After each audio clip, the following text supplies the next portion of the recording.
News 18 के viewer को नमस्कार। मैं मुरुब तांजिन लद्दाख से आज के टॉप हेडलाइंस के साथ। आज सबसे पहले बता दूं आपको, आप जो LHC जो का टेन्योर है आप ख़त्म होने वाला है, कुछ ही महीने बाकी, यानी 1.5 महीना लगभग बाकी है। और आपको बता दूं कि अगर 2019 की बात करें तो सितंबर में मॉडल कोड ऑफ कंडक्ट लग चुका था। तो उसी के अनुसार जो आप में इलेक्शन पास में आ रहा है, तो लद्दाख में जो इलेक्शन का माहौल भी गर्म हो रहा है, पॉलिटिकल माहौल है गर्म हो रहा है। तो आपको बता दूं, कल जो बीजेपी के नेशनल जनरल सेक्रेटरी तरुण चुग और अशोक को लद्दाख में आया था, साथ ही साथ उन्होंने एक इंटरनल मीटिंग किया जिसमें बीजेपी की कार्यकर्ता और पार्टी वर्कर्स और साथ ही साथ जो एग्जीक्यूटिव में मेंबर्स के साथ मीटिंग किया। जो खबर निकल के आ रहा है जिसमें उन्होंने साफ निर्देश दिया है कि किस तरह से इलेक्शन के लिए तैयारी करना है और किस तरह से ग्रास रूट लेवल के वर्कर यानी बूथ लेवल के वर्कर को गेयरअप होना है, किस तरह से इलेक्शन में उनका सहयोग रहेगा, इस पे चर्चा हुआ। और इसी से साफ ज़ाहिर संकेत मिलता है कि इलेक्शन अब टाइम से होने वाला है, क्योंकि लोगों को डाउट था कि अब इलेक्शन का क्या होगा, हिल काउंसिल के इलेक्शन का क्या इलेक्शन का जो LHC का जो टेन्योर है वो थोड़ा एक्सटेंड कर सकता है। तो इस पे लोगों का अभी एकदम से कन्फ्यूजन में है कि इलेक्शन होगा कि नहीं।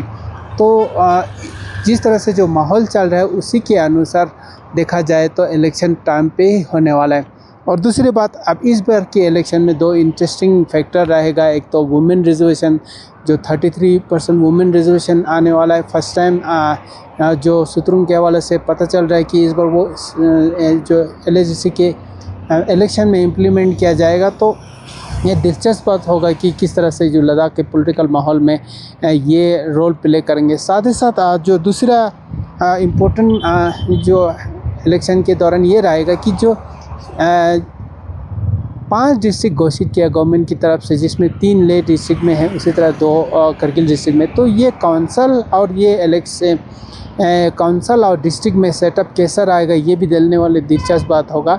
और कुछ लोगों का मानना है कि डिस्ट्रिक्ट भी जल्दी अमल में लाएंगे। तो ओवरऑल कहे तो जो लद्दाख की जो इस बार की पॉलिटिकल सिचुएशन, जो हिल काउंसिल के इलेक्शन बहुत ही इंटरेस्टिंग रहने वाला है।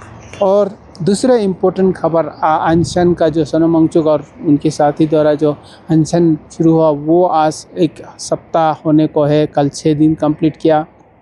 और आपको बता दूं, जो इन अनशन में रिटायर्ड गवर्नमेंट ऑफिसर, उसी तरह रिटायर्ड आर्मी ऑफिसर, उसी तरह वुमेन्स और स्टूडेंट और जनरल पब्लिक पार्टिसिपेट कर रहे हैं। तो उनका मानना है कि जल्दी MHA की तरफ से कुछ ना कुछ जो 35 दिन का अनशन अनाउंस किया, उससे पहले ही कुछ ना कुछ संकेत मिलेगा, कुछ ना कुछ पॉजिटिव रिस्पांस आएगा। बड़ी उम्मीद के साथ ये अनशन आज भी जारी है।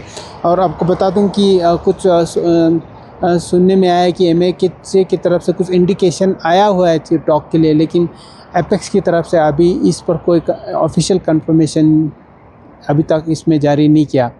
और तीसरा इम्पोर्टेंट खबर, जो कांग्रेस पार्टी था जो एपेक्स बॉडी का मेंबर था, आम आदमी पार्टी था। हालांकि आम आदमी पार्टी तो छोटा सा ही पार्टी है ले के हवाले से। कांग्रेस पार्टी कल एक प्रेस कॉन्फ्रेंस जारी करके ऑफिशियली डिक्लेयर किया है कि वो एपेक्स से बाहर रहेंगे। साथ ही साथ उन्होंने ये भी कहा कि आप एपेक्स से बाहर रहेंगे, लेकिन एपेक्स बॉडी से अपील किया है कि इस बार जो बात होगा सिर्फ 6 शेड्यूल और स्टेटहुड पर ही बात होना चाहिए, ये उनका कहना है। आपको बता दूं, जिस तरह से जो रूलिंग पार्टी BJP का इल्ज़ाम था कि जो एपेक्स की प्लेटफॉर्म है अपोजिशन मिसयूज़ कर रहा है पॉलिटिकल गेन के लिए, उसको रिलीजियस बॉडी लीड करना चाहिए। तो उसी अनुसार आपको कुछ दिन पहले हमने खबर बताया था कि जो लद्दाख बुद्धिस्ट एसोसिएशन के CWC यानी सेंट्रल वर्किंग कमेटी की तरफ से उसमें रेजोल्यूशन पास किया जिसमें एपेक्स बॉडी रिलीजियस बॉडी ही लीड करेंगे। तो ये थे आज के 3 मुख्य समाचार।